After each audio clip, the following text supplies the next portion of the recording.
Dentro ainda do tema de aquisição da posse, há necessidade de se tratar aqui do artigo 1205 do Código Civil. Esse artigo, ele indica quem pode possuir. Quem pode possuir? Bom, a rigor, a posse é um ato jurídico e o agente deve ter capacidade civil. Então, a princípio, toda pessoa capaz, civilmente falando, pode, por si só, adquirir a posse. Embora esta capacidade deixe de ser obrigatória se a aquisição da posse resulta de uma apreensão e não de um negócio jurídico. A capacidade possessória é importante quando a posse é transmitida via ato negocial. Quando a posse resulta de um fato em si, a capacidade do agente perde importância em vista da vontade do indivíduo. A vontade do indivíduo menos qualificada não impossibilita o ato de aquisição da posse quando baseada num fato.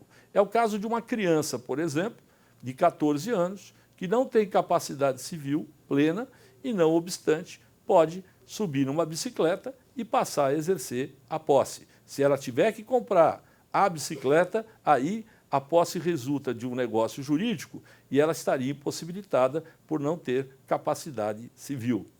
Além da aquisição da posse por si só, há também a possibilidade da aquisição da posse por meio de um representante, seja ele representante legal, como os pais em relação aos filhos menores, seja ele um representante resultante de um contrato de mandato. Por exemplo, X pretende adquirir a posse de um automóvel em 30 de outubro de um determinado ano, só que nessa data ele estará fora do Brasil.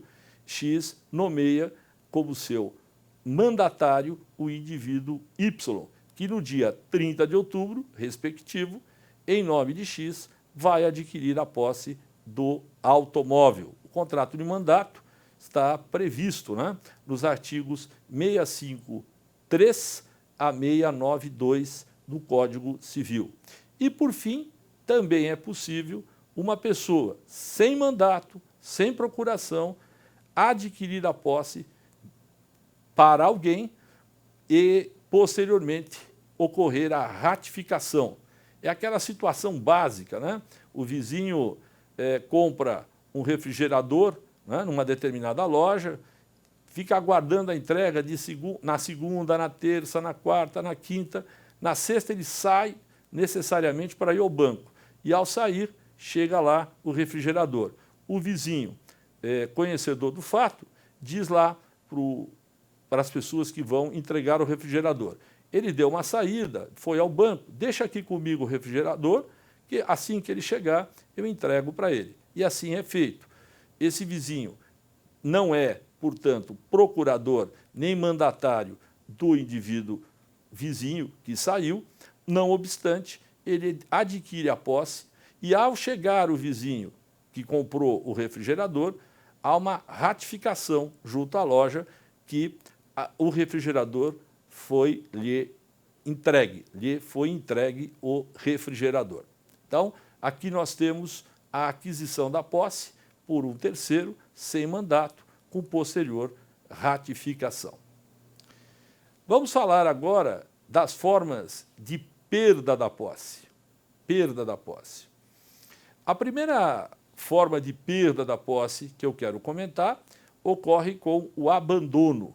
Se uma pessoa efetivamente não deseja mais ter uma coisa como objeto da posse, ela pode simplesmente abrir mão desse bem, abdicar da coisa.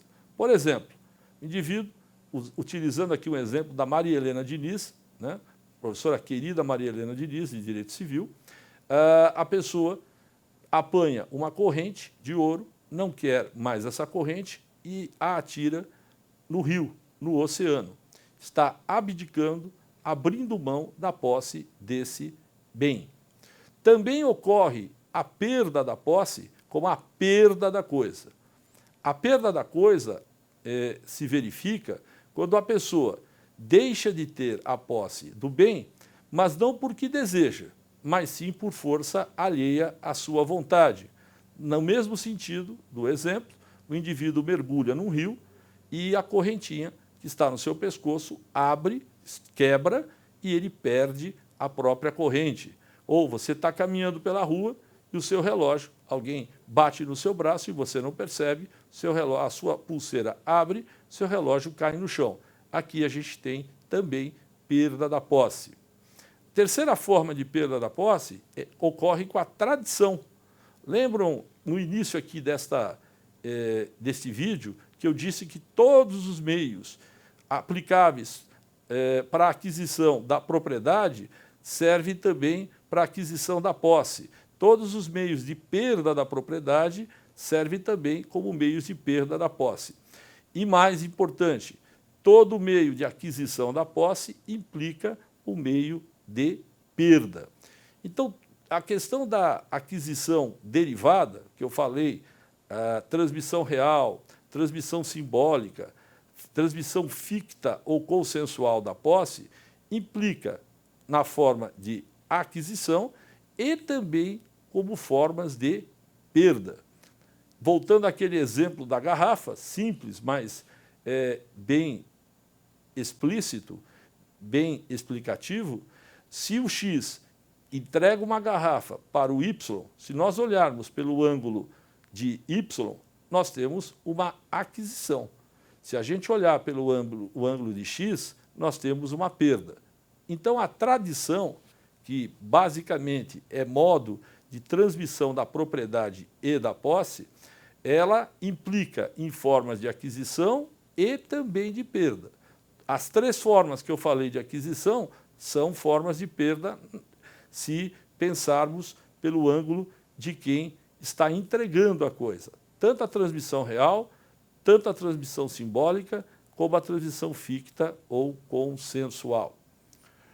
Uma quarta forma de perda da posse ocorre com a destruição da coisa, objeto da posse. Destruição da coisa como objeto da posse. Nós sabemos que só existe direito se houver objeto, onde esse direito deve incidir.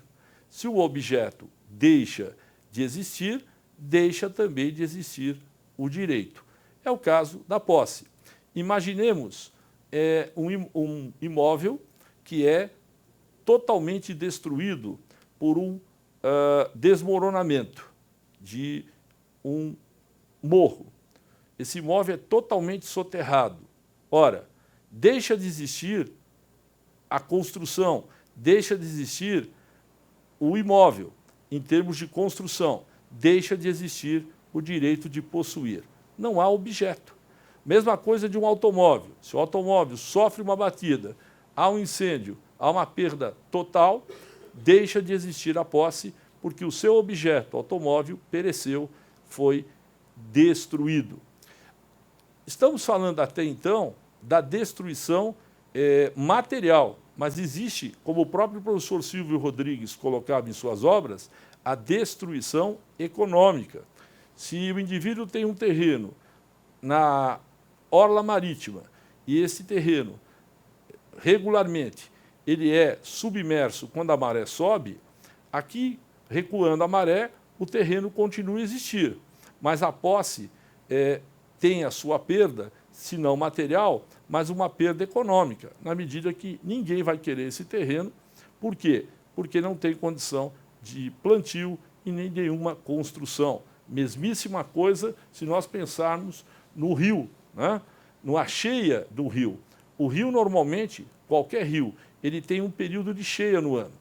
E o que acontece? As águas sobem abruptamente e se esparramam pelas margens do rio.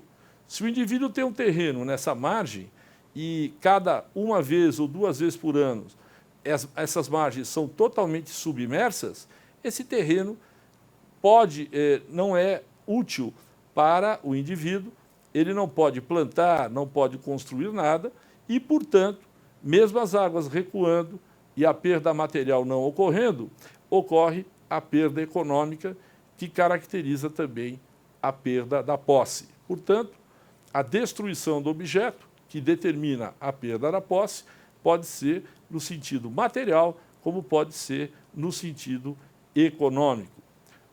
A próxima hipótese de perda da posse diz respeito à colocação de uma coisa fora do comércio. Há causas que colocam os bens fora do comércio. Quais são as razões? A própria natureza da coisa, uma lua, o planeta Marte, o Oceano Atlântico, o ar atmosférico, o Sol, são bens fora do comércio. Eles não podem ser apreendidos pelo homem, não gerando utilidade nem interesse para o mundo do direito. São os chamados bens inesgotáveis e inexauríveis. A segunda hipótese que coloca um bem fora do comércio é a própria determinação legal. E é o caso dos bens públicos, que por determinação legal estão fora do comércio. E a terceira hipótese, que coloca um bem fora do comércio, é a própria vontade do seu titular. O maior exemplo, cláusula de inalienabilidade jurídica. Pois bem, um bem privado que passa a categoria, que passa a integrar o patrimônio público, passa a estar fora do comércio e, portanto, a posse que existia privada deixa de existir. É uma forma também de perda da posse a colocação do bem fora do comércio. E, para finalizar, também perde-se a posse pela prática, pela ação de terceiro, uma ação esbulhativa ou turbativa que priva completamente o possuidor do exercício possessório ou, pelo menos, no caso da turbação, embaraça, dificulta esse exercício. A ação de terceiro, portanto, do esbulhador, do turbador, pode levar também à perda parcial ou plena da posse. Assim, encerramos a aquisição e perda da posse e, nos próximos vídeos, daremos continuidade à matéria possessória. Espero que seja útil essa aula para vocês. Tchau!